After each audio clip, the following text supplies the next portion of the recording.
ஜெபம்.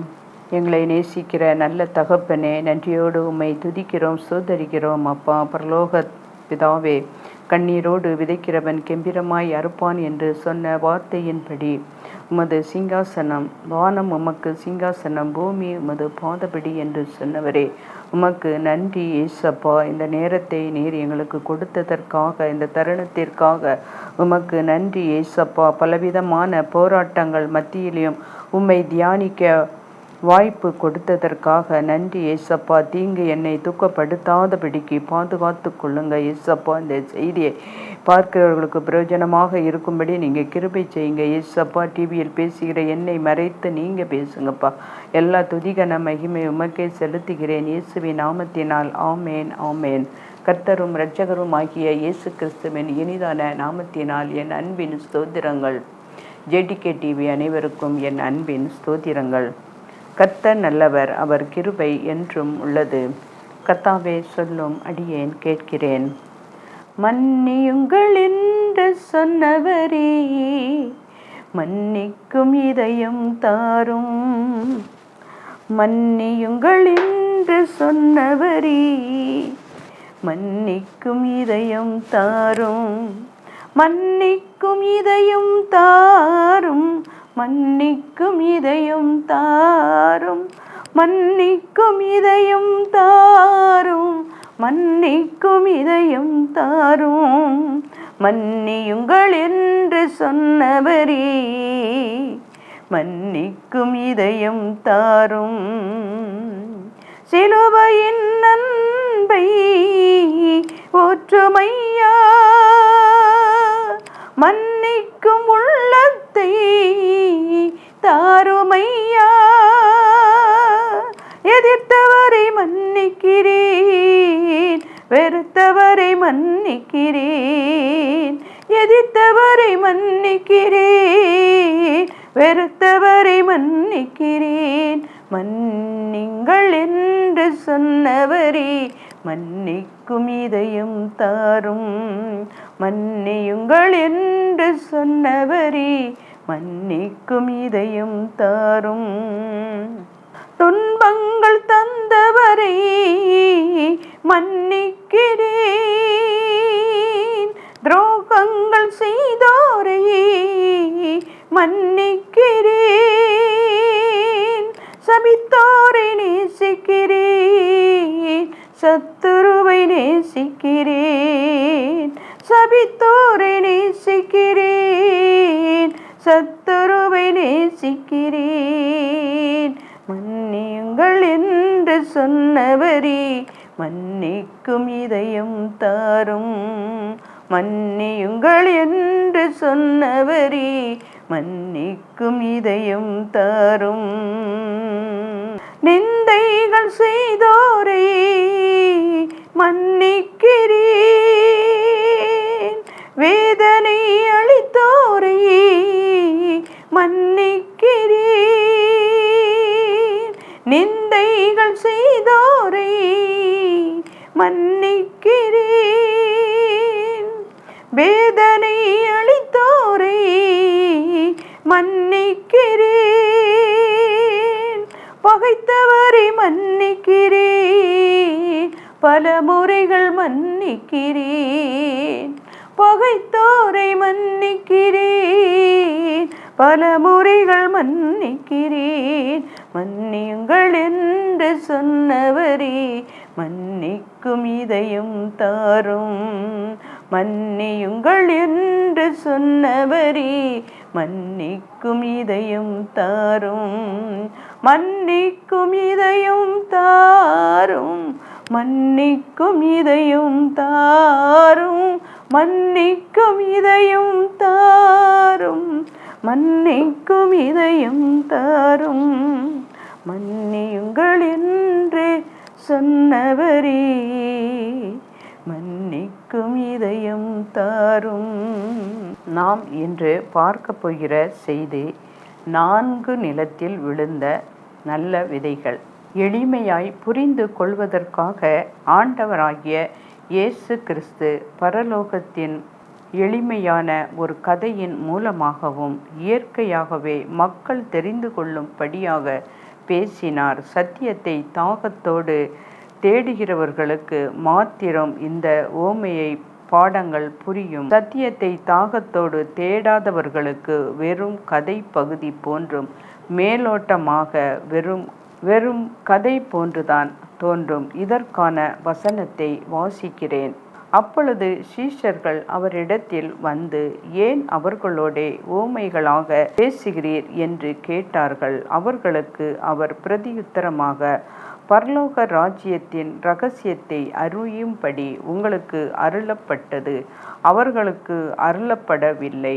அவர்கள் கண்டும் காணாதவர்களும் கேட்டும் கேளாதவர்களுமாக உணர்ந்து கொள்ளாதபடியும் இருக்கிறபடியினால் நான் இந்த உவமைகளை அவர்களோடே பேசுகிறேன். இருதயத்தில் இருந்து நாம் அறிந்து கொள்வது, சத்தியத்தை தாகத்தோடு தேடுகிறவர்களுக்கு இந்த உவமை தெரியும். சத்தியத்தை தாகத்தோடு தேடாதவர்களுக்கு புரியாது. முதலாவது விவசாயம் சார்ந்த உவமைகள்.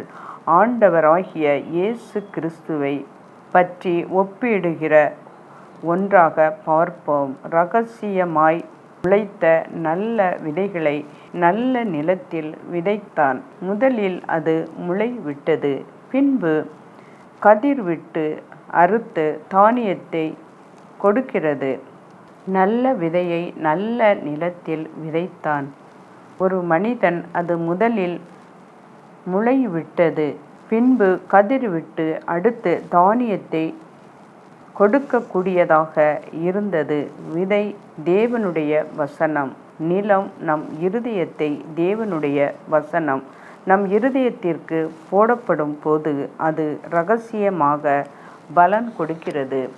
இரண்டாவது, உயரமாய் வளர்ந்திருக்கிற கடுகு விதை மிக சிறியதாக இருந்தாலும் நிலத்தில் புதைக்கப்படுகிறது. பிற்பாடு அது உயிரடைந்து ஒரு மரத்தை போன்று வளர்கிறது. அதிலே அநேக பறவைகள் தஞ்சம் அடைகிறது. இந்த கடுகு விதையை யாரை குறிக்கிறது என்றால், ஆண்டவராகிய இயேசு கிறிஸ்துவை. தன்னை மிகவும் சிறியவராக தாழ்த்தி இந்த மண்ணில் அடக்கம் செய்யப்பட்டார்.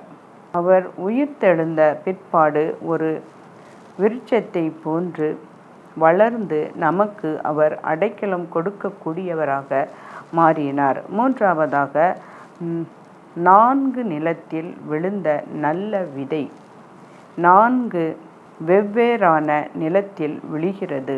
வழியருகே விழுந்த விதையாகவும், கற்பாறையின் மேல் விழுந்த விதையாகவும், முட்செடிக்குள் விழுந்த விதையாகவும், நல்ல நிலத்தில் விழுந்த விதையாகவும் இருக்கிறது. விதை தேவனுடைய வசனம். விதை இதயத்தை குறிக்கிறது. மனிதர்கள் மத்தியில் 4 வகையான இருதயம் இருக்கிறது. ஆனால் நல்ல நிலத்தில் விழுந்து விதை நிச்சயமாக பலன் கொடுக்கும், கனி கொடுக்கும். நம்முடைய வாழ்க்கையில் ஆவியின் கனி இருக்கிறதா என்று நாம் பார்க்க வேண்டும். நாலாவதாக, இரவில் விதைக்கப்பட்ட களைகள் நல்ல நிலத்தில் நல்ல விதைகள் விதைத்திருந்தால் சத்துரு வந்து விதைகளை விதைத்து விட்டு போனான். நம்முடைய இருதயத்தில் கூட தெய்வ வசனம் விதைக்கப்பட்டு இருக்கிறது.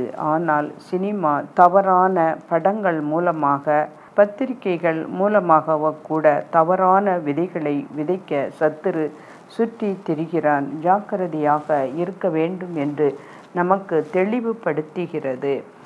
உலகம் இந்த பூமிதான். அந்த பூமியை மீட்கத்தான் ஆண்டவர் வந்தார். மீண்டும் பரலோகம் அழைத்து செல்லுவார். மீன் பிடிக்கும் தொழிலாளி ஒரு மனிதன் கடலுக்கு சென்று மீன் பிடிக்கிறான். மீன் பிடித்த பிறகு அந்த வலையை கரைக்கு இழுத்து உட்கார்ந்து நல்ல மீன்களையும் கெட்ட மீன்களையும் பிரிக்கிறான். அது போன்று தான் ஆண்டவர் நியாயம் தீர்க்கும் போது நல்லவர்களையும் கெட்டவர்களையும் பிரிப்பார். நல்லவர்களை பரலோகத்திற்கு அழைத்து செல்வார். நாமும் நல்லவர்களாக வாழ முயற்சி செய்ய வேண்டும். வீடு கட்டுகிற தொழிலில் இருந்து கற்பாறையின் மேல் வீடு கட்டினவன் மணலின் மேல் கட்டினவன் என்ற ஓமையை சொல்லிக் கொடுக்கிறார்.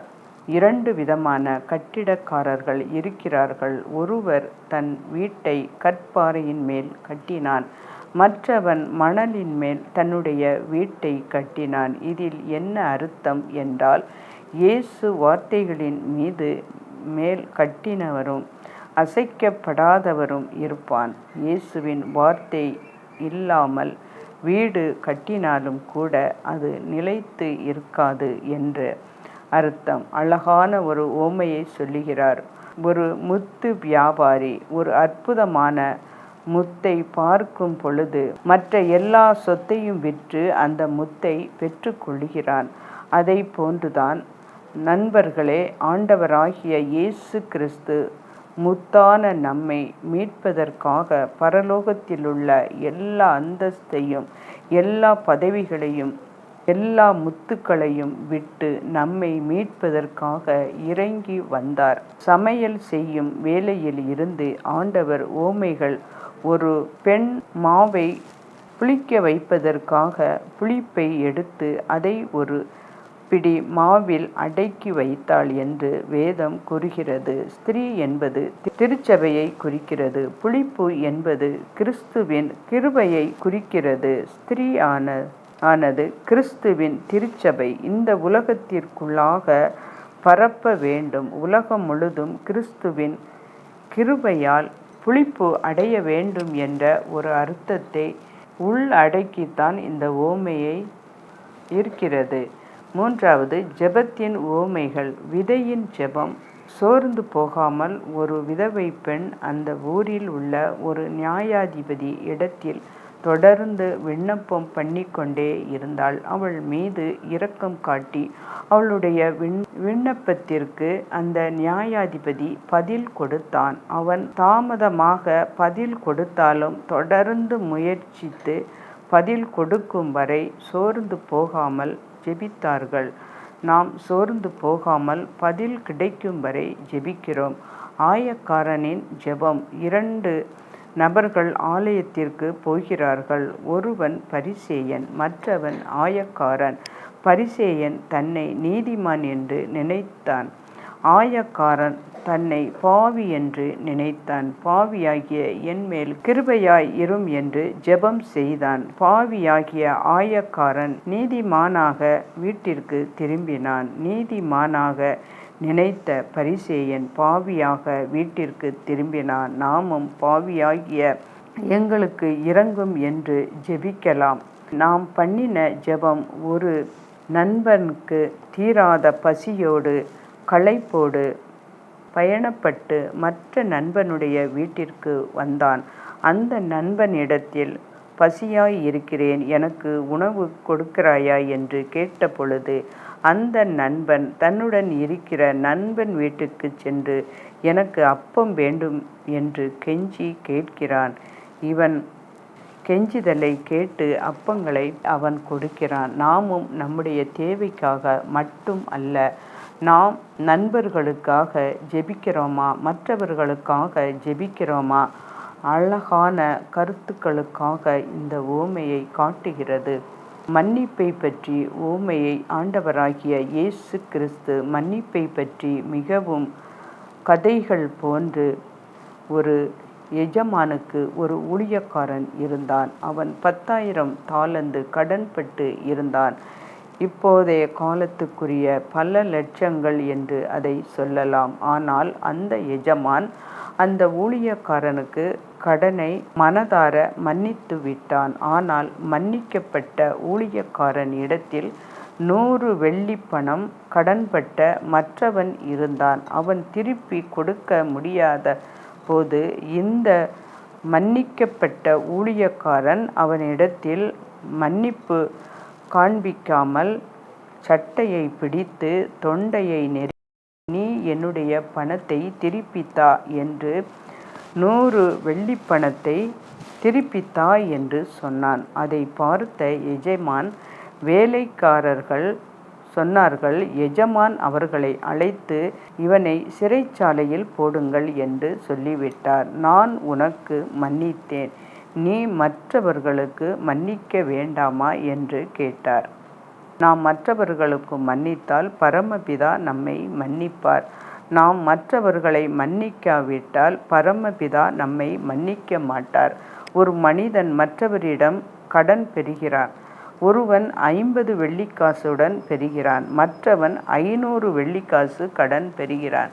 இருவருக்குமே அந்த கடன்களை மன்னித்து விடுகிறான். எஜமானி இடத்தில் அன்பு கூறுவார்கள். எவனுக்கு அதிகமாக மன்னிக்கப்பட்டதோ அந்த 500 பணம் மன்னிக்கப்பட்ட நபர்தானே. ஆம், மன்னிப்பின் ஆழத்தையும் நீளத்தையும் எந்த மனிதன் உணர்கிறானோ, இயேசுவினிடத்தில் அதிகமாக அன்பு கூறுகிறானோ, அவனுடைய அன்பு ஊற்றாக பொங்கி வரும் என்பதை நாம் விட்டுவிடக்கூடாது. பாவிகளை பற்றின உவமைகள் லூக்கா 15ஆம் அதிகாரத்தில் பதிவு செய்யப்பட்டுள்ளது. 3 அழகான உவமைகள் கொடுக்கப்பட்டிருக்கின்றன. காணாமல் போன ஆடு, காணாமல் போன வெள்ளிக்காசு, காணாமல் போன மகன் என்று சுருக்கமாக நாம் பார்க்கலாம். ஒரு மனிதனுக்கு 100 ஆடுகள் இருந்தது. ஒன்று காணாமல் போனது. அது காணாமல் போன ஆட்டை அவன் மீண்டும் தேடி கண்டுபிடித்து அழைத்து கொண்டு வீட்டில் சேர்க்கிறான். இதில் ஒரு அழகான கருத்து இருக்கிறது. அந்த ஆடு என்பது நம்மை போன்ற பாவிகளை குறிக்கிறது. இந்த ஆட்டிற்கு நாம் தொலைந்து விட்டோம் என்று தெரியும், ஆனால் வீட்டிற்கு வர தெரியாது. இதை போன்ற சில பாவிகள் இருக்கிறார்கள். அவர்களுக்கு நாம் பாவம் செய்து விட்டோம் என்று தெரியும். அதை எப்படி மேற்கொள்வது, எப்படி இயேசுவிடம் போவது என்று தெரியாமல் இருக்கும் பாவிகளை குறித்து தான் காணாமல் போன ஆட்டின் உவமையை. ஒரு ஸ்திரீக்கு 10 வெள்ளிக்காசு உவமை. ஒரு வெள்ளிக்காசு இருந்தது. அந்த 10 வெள்ளிக்காசு ஒன்றில் தொலைத்து விடுகிறாள். பிறகு வீட்டை பெருக்கி விளக்கை கொளுத்தி தேடுகிறாள். பிறகு தேடி கண்டுபிடிக்கிறாள். இந்த வெள்ளிக்காசு பாவியின் இன்னொரு வகையை குறிக்கிறது. வெள்ளிக்காசை போன்று சில பாவிகள் இருக்கிறார்கள். வெள்ளை ஆடையை போன்று சில பாவிகள், வெள்ளாட்டை போன்ற சில பாவிகள் பாவம் செய்துவிட்டோம் என்று உணர்ந்து இருப்பார்கள். ஆனால் பாவத்தை ஜெயிப்பது தான் தெரியாது. ஆனால் வெள்ளிக்காசை போன்ற பாவிகள் தாங்கள் தொலைத்து விட்டோம் என்ற உணர்வே அடையாதவர்களாய் இருப்பார்கள். அப்படிப்பட்டவர்களும் வீடு திரும்ப வேண்டும் என்ற உணர்வு இருக்காது. அது போன்றவர்களுக்கு இந்த வெள்ளிக்காசு பயன்படுத்தப்பட்டு இருக்கிறது. காணாமல் போன மகன். ஒரு தகப்பன் 2 குமாரர்கள் இருந்தார்கள். அதில் இளைய குமாரன் தகப்பனிடத்தில் ஆஸ்தியை பிரித்து கொண்டு பாவ சந்தோஷமான வாழ்க்கை வாழ்ந்தவனாக கடந்து போனான். பணம் குறைப்பட்டதும் அங்கே பிரச்சனைகள் பெருகவும் பாவத்தை குறித்த உணர்வும் அதிகமாய் இருந்தது. தகப்பன் அன்பும் ஆழமாக இருந்தது. அவன் பாவத்தை ஜெயிக்க ஒரு சிறு ஜெபம் செய்துவிட்டு தகப்பனிடம் வந்தான். தகப்பன் அவனை ஏற்றுக்கொண்டான். பாவிகள் பாவத்தை செய்ய முயற்சி எடுக்கும் போது தகப்பன் பாவத்தை சுட்டி காட்டுவது இல்லை. மாறாக கட்டி அணைக்கிறவராக, ஏங்குகிறவராக இருக்கிறார். எப்படி மறந்து விடக்கூடாது. அடுத்து கல்யாண விருந்து. ஒரு மகனுக்கு எஜமான் கல்யாண விருந்து ஒன்றை ஆயத்தப்படுத்தி அழைப்பு அநேகர்களுக்கு கொடுக்கிறார். ஆனால் கல்யாண நாள் வந்தபோது ஆளுக்கு போக்கு சொல்லி கல்யாண விருந்துக்கு ஒருவரும் வரவில்லை. அழையாதவர்கள், விருந்தாளிகள் ஏழைகளும் மிகவும் கொடிய வியாதி உள்ளவர்களும் அநேகர் ரோட்டு ஓரத்தில் உள்ளவர்களும் கல்யாண விருந்தில் பங்கு ஏற்று சந்தோஷமாக புசித்தார்கள். இதை யாரை குறிக்கிறது? அப்பா என்று இயேசுவை குறிக்கிறது. யூதர்கள் இயேசுவின் அன்பை ஏற்றுக்கொள்ளவில்லை. ஏழைகள், நம்மை போன்ற புறஜாதியர்கள் அவருடைய அன்பை ஏற்றுக்கொண்டோம் என்பார்கள். எல்லாரும் அவருடைய அன்பை ஏற்றுக்கொள்கிறார்களோ அவர்களுக்கு பரலோக ராஜ்யத்தில் கல்யாண விருந்து கொடுக்கப்படும். அடுத்து, கல்யாண வீட்டில் வஸ்திரம் இல்லாதவன் கல்யாண வீட்டில் கல்யாண வஸ்திரம் போட்டுக்கொள்வது யூதருடைய கலாச்சாரம். அப்படி இருக்க ஒரு மனிதன் கல்யாண வஸ்திரம் இல்லாமல் கல்யாணத்தில் பிரவேசித்தான். அப்பொழுது எஜமான் கண்டு, நீ ஏன் கல்யாண வஸ்திரம் இல்லாமல் இங்கு வந்தாய் என்று கேட்டார். ஆனால் ஆவிக்குரிய பாடம் என்னவென்றால், வஸ்திரம் என்பது நீதியை குறிக்கிறது. நாம் பரலோக ராஜ்யத்திற்கு போக வேண்டும் என்றால் கிறிஸ்துவின் நீதி என்ற அந்த வஸ்திரம் நமக்கு வேண்டும். நாம் நம்முடைய வாழ்க்கையை பற்றி நீதியினால் மூடப்பட்டு இருக்கிறோமா? இல்லை, நம்முடைய வஸ்திரம் கரைபிடித்து இருக்கிறதா? நாம் சிந்திக்க தூண்டும் இந்த உவமையாக இருக்கிறது. திராட்சை தோட்டம் ஒரு உவமை. உதாரணம்: திராட்சை தோட்டத்தில் ஒரு வேலையாட்கள் உண்டு. ஒரு மனிதன் திராட்சை தோட்டத்தில் வேலை பார்ப்பதற்கு வேலையாட்களை தெரிந்து கொண்டு இருந்தான்.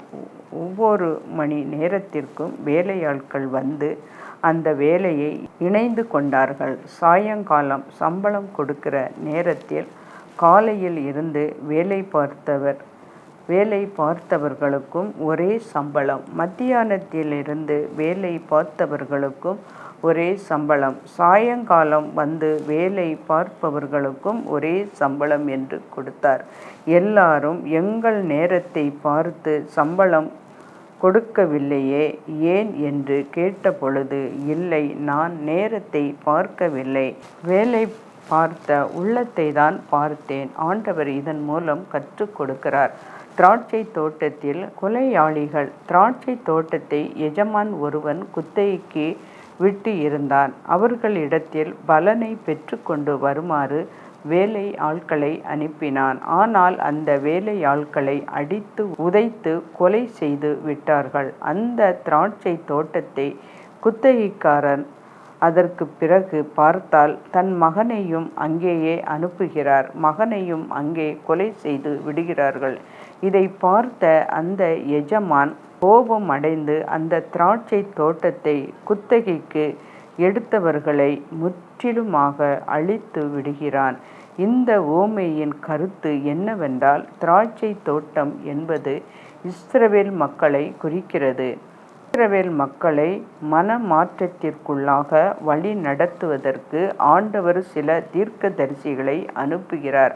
அவர்களையும் அவர்கள் கொலை செய்தார்கள். கடைசியாக தன்னுடைய ஒரே மகனாகிய இயேசு கிறிஸ்துவை அனுப்பினார். அவரையும் அவர்கள் கொலை செய்தார்கள். அதன் விளைவாக எஜமான் கோபம் அடைந்து அங்கே அவர்கள் அழிவை சந்திக்கும்படியாய் நியாயத்தீர்ப்பு கொடுக்கிறார். திராட்சை தோட்டத்தில் ஒரு அத்தி மரம். திராட்சை தோட்டத்தில் ஒரு அத்தி மரம் இருக்கிறது. அது 3 வருடமாக கனி கொடுக்கவில்லை. இதை எஜமான் பார்த்து, இது ஏன் நிலத்தை கெடுக்கிறது? இதை வெட்டி போடு என்று தோட்டக்காரனை பார்த்து சொல்லுகிறார். தோட்டக்காரன், இன்னும் 1 வருடம் இருக்கட்டுமே என்று பரிந்து பேசுகிறான். திராட்சை தோட்டம் என்பது அத்தி மரம் என்பதும் திருச்சபையில் உள்ள விசுவாசியை குறிக்கிறது. எஜமானாகிய பிதா ஒவ்வொருவர் இடத்திலும் கனி தேடி வருகிறார். ஆனால் கனியை ஒன்றும் காணவில்லை. அன்பு என்கிற கனி, சமாதானம் என்கிற சந்தோஷம் என்கிற கனி என்று ஆவியானவர் கனி என்றும் ஒவ்வொரு இடத்திலையும் தேடி வருகிறான். ஆனால் கனி ஒன்றும் காணவில்லை. இதனை வெட்டி போடு என்று எஜமான் சொல்லும் பொழுது அந்த தோட்டக்காரன், இயேசு கிறிஸ்து இன்னும் 1 வருடம் இருக்கட்டும், அவர்கள் மனம் மாறுவதற்கு நான் உழைக்கிறேன் என்று சொல்லுகிறவராய் இருக்கிறார். நம் இடத்தில் கனி தேடி வந்தால் நாம் அத்தி மரமாக இருக்கிறோமா, இல்லை கனியற்ற அத்தி மரமாக இருக்கிறோமா என்று சிந்திக்க வேண்டும். திராட்சை தோட்டத்திற்கு போகும் 2 மகன்கள் நமது மூத்த குமாரனை திராட்சை தோட்டத்திற்கு போய் வேலை செய்துவிட்டு வா என்கிறார். ஆனால் அவனால் முடியாது என்று சொல்லுகிறான். பின்பு மனஸ்தாபப்பட்டு போய்விடுகிறான். இளையவனிடம் திராட்சை தோட்டத்திற்கு போய் என்றால், இதோ நான் போய்விடுகிறேன் என்றான். அங்கு வேலை செய்து சாதித்து விடுகிறேன் என்று வாயிலே வார்த்தைகளை சொல்லுகிறான். ஆனால் அவனோ போகவில்லை. அந்த இருவரும் பிதாவுக்கு பிரியமானவைகளை செய்தவன் யார் என்று கேட்டபொழுது, திராட்சை தோட்டத்துக்காரன் நான் பிதாவுக்கு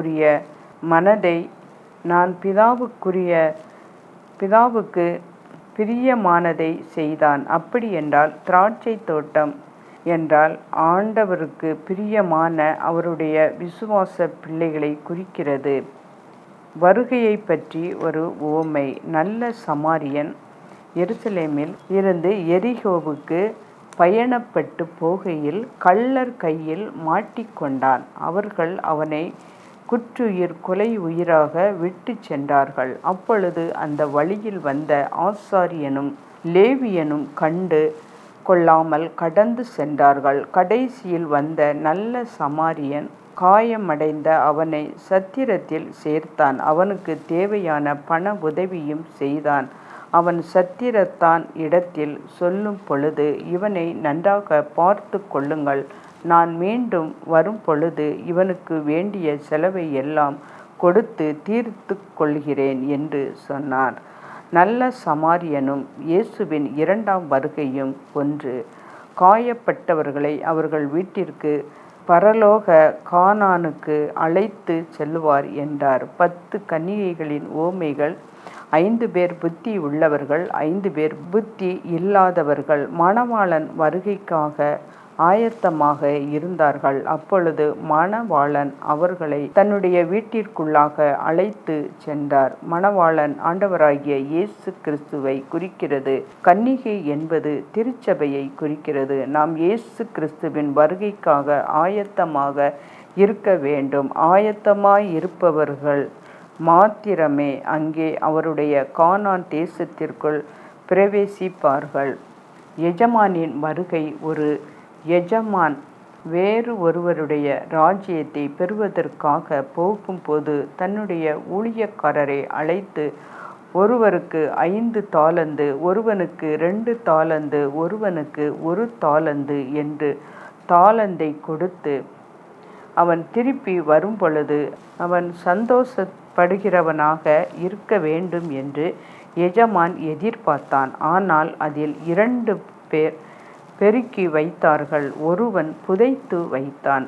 தாலந்தை பெருக்கி வைத்திருக்கிறவர்கள் மட்டுமே இயேசுவின் 2ஆம் வருகைக்குள் பிரவேசிப்பார்கள். உங்கள் தாலந்தை நீங்கள் பயன்படுத்துகிறீர்களா? உங்கள் இடத்தில் உள்ள தாலந்தை புதைத்து வைத்திருக்கிறீர்களா? அல்லது மற்றவர்கள் மனதில் விதைத்து வைத்திருக்கிறீர்களா? தாலந்தை பயன்படுத்துகிறவர்கள் மட்டுமே 2ஆம் வருகையில் பிரவேசிப்பார்கள். மனுஷகுமாரனின் வருகை. அவர்கள் வெள்ளாட்டையும் செம்பரை ஆட்டையும் வெவ்வேறாக பிரிக்கப் போகிறார்.